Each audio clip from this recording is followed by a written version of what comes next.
Welcome back. This is the third module in our Herb Gardening Extending the Season Masterclass.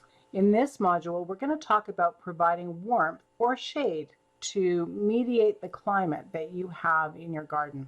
In this lesson, you're going to learn how to site plants in your garden for the best growth, how morning sun and afternoon shade can keep plants growing in July and August if you live in a hot area, and how to create a shade house for greens and other cool-loving plants if you live in a hot area.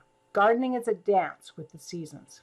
In the early spring, the ambient temperatures warm the soil slowly. Direct sunlight hitting the soil speeds up the process, while shaded areas are impeded. As the summer heats up, however, plant growth can stop altogether because of the high heat. Response to temperature extremes varies with plant species. Heat-loving plants will thrive in temperatures between 70 and 85 degrees. You get over 85 though, and plant growth can stop until the temperature drops again. Cool-loving plants, however, prefer temperatures between 50 and 75 for optimal growth. Some heat-loving plants like peppers and basil will stop growing when soil temperatures drop below 50 degrees, whereas lettuce grows best at temperatures between 45 and 75 degrees. Factors that determine summer heat. Well, elevation. The higher you are, the cooler your nights are going to be, and therefore the cooler your soil temperatures will be. Your latitude. Texas growing season is much hotter than Canada's growing season. No matter where you are in Canada, there's no place as hot as Texas in July and August. How close you are to a large body of water will determine your summer heat. The closer you are to the Pacific or the Atlantic Ocean, the cooler you're going to be, because that large body of water mediates the heat or the cold and kind of evens things out. It's like a giant heat sink. And also your average relative humidity. The more humidity there is in the air, the more that heat that comes from the sun is going to stay close to the ground. So how can you be successful gardening when every one of us lives in an area that is not ideal for gardening? Now that could be because we want to grow things that aren't natural to where we live, or it could just be because gardening is hard. It's not easy to be a home gardener.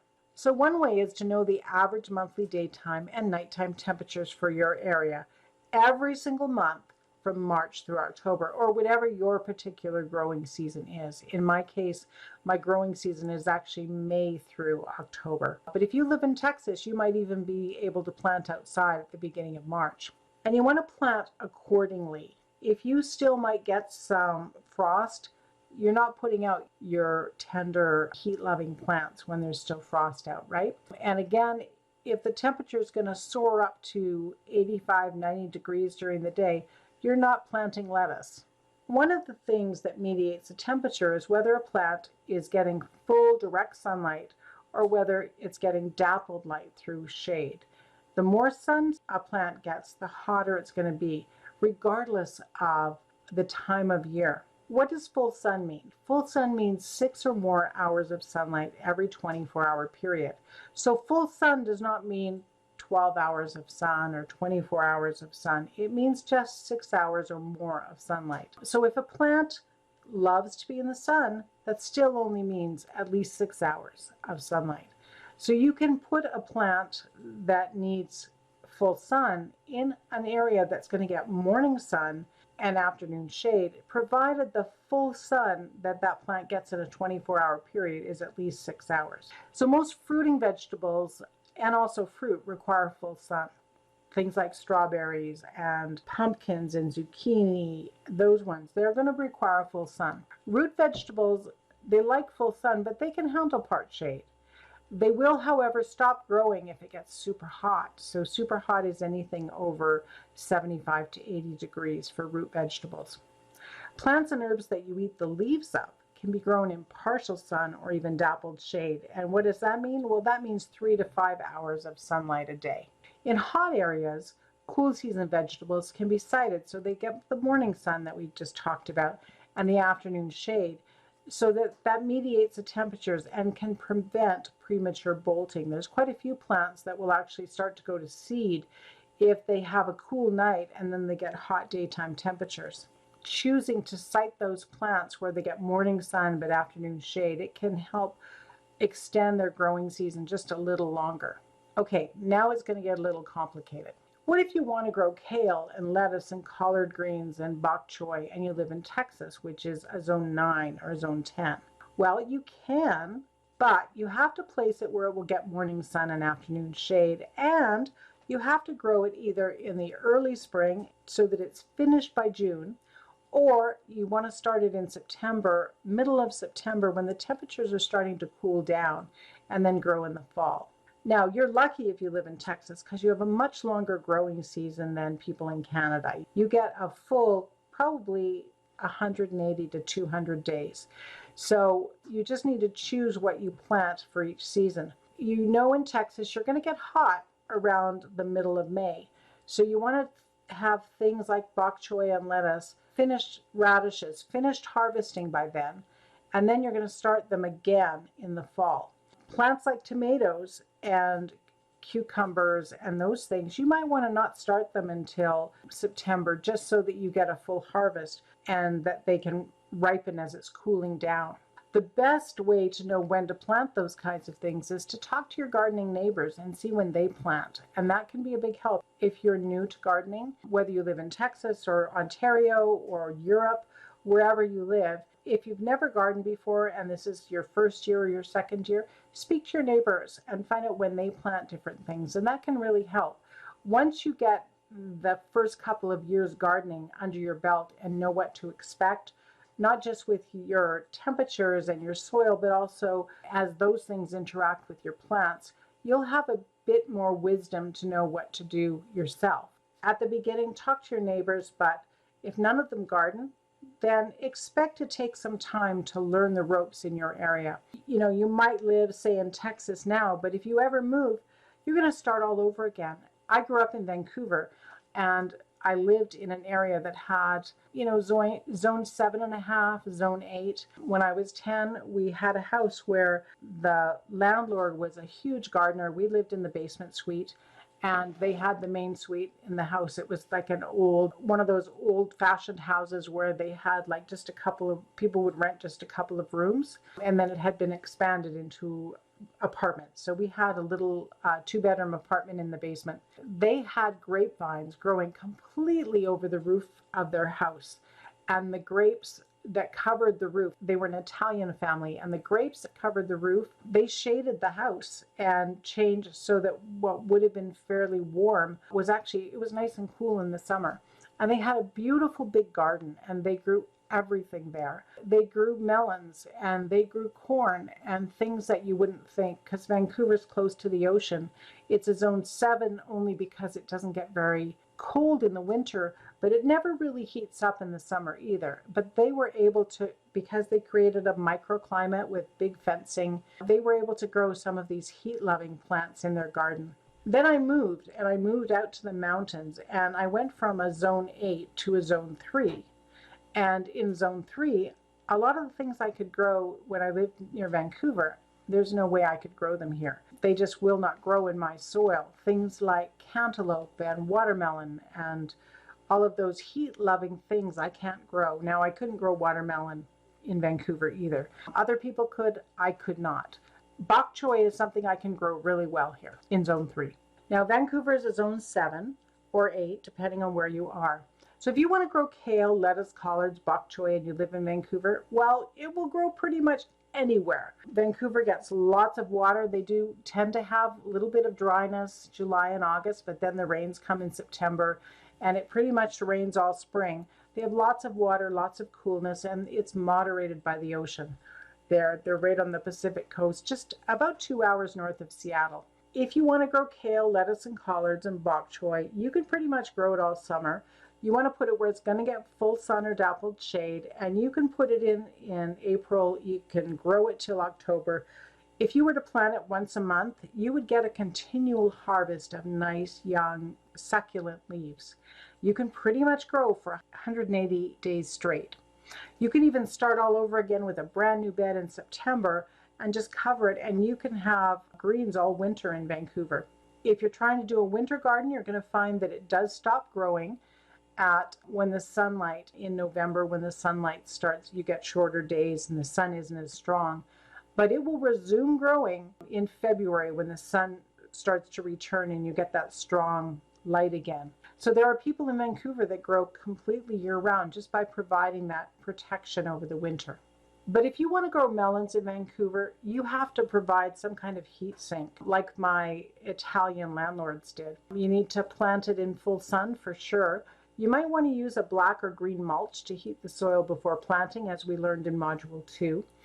You might want to protect the plants from the cooler night temperatures by providing some kind of heat sink, like a fence line or a south-facing rock wall. And then if your growing season isn't long enough, you might want to provide some kind of cloth cover in September to hold in the heat a little longer to get that fruit to mature. What if you lived in Zone 3 like I do, up in the mountains with cold night temperatures year-round at a higher elevation? This garden here, this is in Siberia, and they have pretty much the same kind of growing zone that I have. And as you can see, cabbages are growing for them, and they've got probably some kind of a rock over there in the middle there, and then they've got onions that are growing well. And it looks like they might have some potatoes over by that greenhouse. So lettuce, kale, and cabbages are going to do great in full sun all summer long. In this case, they did add some black mulch. That's probably 1 to keep down the weeds and 2 to provide some heat around the roots. Tomatoes need more heat though than you have. So to grow tomatoes successfully when you're in Zone 3, you'll need to provide some kind of mulch to hold in the heat. And also you're going to want to put it, if you're growing outside, near a south or west facing wall. You might want to even put it in a greenhouse. You might want to add a frost protection fabric to hold the heat in order to mature the ripe tomatoes. And you've got a shorter growing season in Zone 3, so just be prepared to bring in green tomatoes and ripen them in the house if that's you, because you might not get them to completely ripen outside unless you put out very mature plants to start with. Now, I like to start in Zone 3, start my tomatoes in the house in pots, and so that by the time I put them out in the greenhouse, they've already got their first flowers. So I'll start them in March, I'll put them out in the greenhouse around the beginning of May. And then, even then, the soils here are quite cold. And so I might not get any actually ripe tomatoes in the greenhouse till about the middle of August. And those of you in Texas are probably laughing because you will have eaten tomatoes from your greenhouse for months by the time my first little green ones are coming in the house.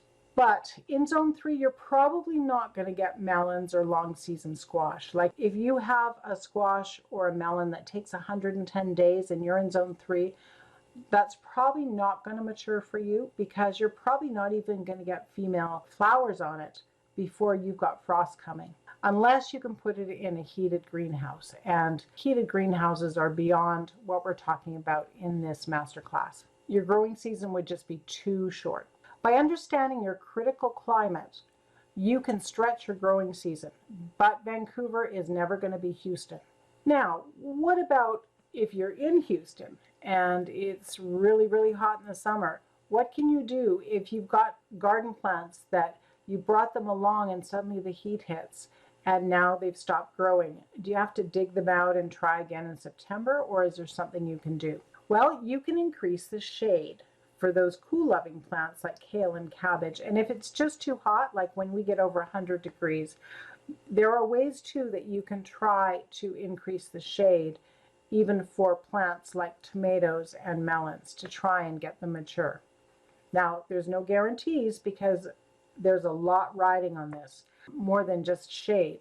But you can create a shade house by using shade fabric. Now, they do sell in garden stores special fabric called shade fabric, and usually it's sold based on the percentage of light blocking that it does. And you might find anywhere from a 20%, 30%, 50%, 75%, all the way up to a 90% shade cloth. It lets some light through, but it will drop the temperature. Now, what they've found in the experiments that they've done is that black tends to actually act like a heat sink, and the black cloth heats up. And if you do nothing but put black cloth in your greenhouse, you're not necessarily going to decrease the temperature inside your greenhouse. In North Carolina State University, agricultural engineer Dan Willits did some experiments around 2000, quite a few actually, on shade cloths in commercial greenhouses. And what he found was that the black shade cloth alone acted like a heat sink in a greenhouse. But when the shade cloth was wetted, there was a significant reduction in heat over dry conditions, and that would be from the evaporation. When they changed the shade cloth that they were using, and instead of using a black shade cloth, they used a reflective shade cloth. The shade cloth was actually an interwoven shade cloth with threads of aluminum, and that created a reflective layer. When that was used with the lighter reflective area facing the sun, there was a 30% reduction in temperatures inside the greenhouse. And then when that was wetted, there was a further reduction in the temperatures inside the greenhouse. So if you're purchasing black shade cloth, pick one that has a reflective layer, or pick one that's two-sided with black on one side and white or a lighter color on the outside, in order to create that reflection, which will then reduce the temperature inside. Now we're talking greenhouse here, but you could create the same thing by just putting the shade cloth over the plants in a hoop house or something like that. A 50 to 60% shade cloth with a reflective side can lower the ambient temperature by 30%. Wetting out the shade cloth can further reduce temperatures through evaporation. Now, if you are doing it in an enclosed greenhouse, you want to make sure that ventilation is there. If you're just doing it in the field and you're just putting the shade cloth over the plants and leaving air going in and out, you've got ventilation. But inside a greenhouse, you have to have a way for the heat to escape. Choosing the right plants for each situation in your garden is the key to success. You need to understand which plants prefer cooler temperatures and which plants need heat. Now, as you're reading your garden catalogs and choosing your seeds, there will be cultural information for every plant type, and that will tell you what the ideal germination temperatures are for that particular plant, and also what the ideal growing temperatures are. And that will give you a clue as to where those plants should be situated inside your garden. You also want to situate your plants according to their ideal place, whether they like coolness, shade, light, etc. You can create microclimates in your garden using shade and mulch, but you won't be able to bring Hawaii to Alaska. Some plants might be outside your ability to grow unless you're growing them indoors. Even so, gardeners who try sometimes develop new varieties, like the Chicago fig. Wendell Berry said this, I really liked it. A person who is growing a garden, if he is growing it organically, is improving a piece of the world. He is producing something to eat, which makes him somewhat independent of the grocery business, but he is also enlarging for himself the meaning of food and the pleasure of eating. In this lesson, you learned how to site plants in your garden for best growth. You also learned how morning sun and afternoon shade can keep plants growing in the heat of July and August. And you also learned how to create a shade house for greens and other cool-loving plants. As you decide where to place your seeds this season in your garden, consider whether they are heat-loving or cool-loving. Remember, we learned that lettuce was cool-loving and melons are heat-loving. Given what you learned in this module, how will you change the way you situate the plants you're going to grow in your garden to give them what they need to thrive? And I'd love it if you just leave a comment in this lesson below, or go over to the Facebook page and let us know there. So in the last lesson for this master class, you're going to learn how to grow herbs in containers, what the best soil is to choose for container growing of herbs, what's the best time to add soil amendments to container herbs, and how to prepare containers so that you can transplant herbs right into them. I'll see you in the next lesson.